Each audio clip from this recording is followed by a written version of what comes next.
Horror films often promise frights, but end up delivering something else entirely.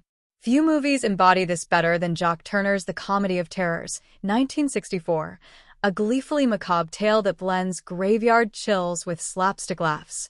6 decades later, it still boasts a perfect score on Rotten Tomatoes, not because it's terrifying, but because it remains one of the most entertaining examples of horror comedy ever put to film. A morbidly funny premise.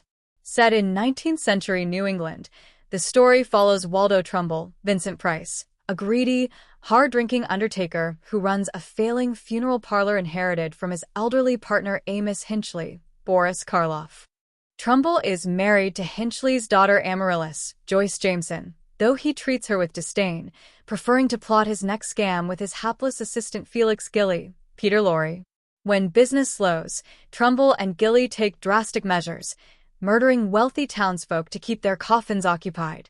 But their schemes backfire spectacularly when they target their landlord John F. Black, Basil Rathbone, a Shakespeare-quoting curmudgeon who has the inconvenient habit of falling into death-like trances. Mistaking him for a corpse, they bury him alive, sparking a chain of farcical chaos. The stars behind the madness. Part of the film's enduring appeal lies in its extraordinary cast. Price revels in the role of the pompous yet cowardly Trumbull, chewing every line with wicked delight. Karloff, though frail at the time, adds warmth as the doddering Hinchley.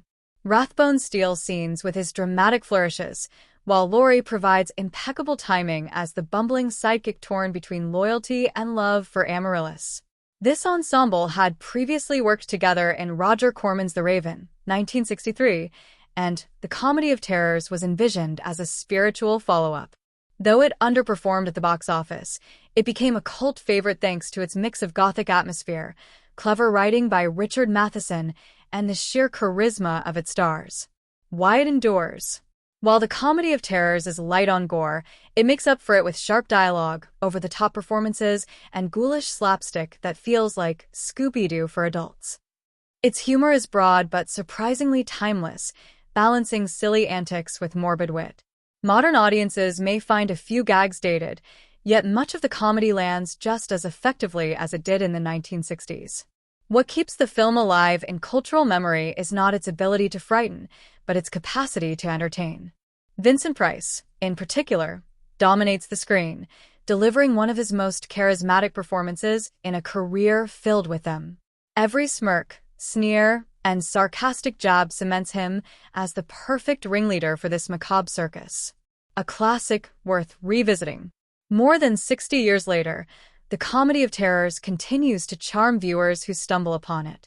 It stands as proof that horror doesn't always need to scare, it can just as easily amuse, especially when guided by talents like Price, Karloff, Lorre, and Rathbone. Though it was conceived as a commercial follow-up, it ended up becoming something more. A quirky, enduring showcase of how horror and comedy can dance together in the shadows.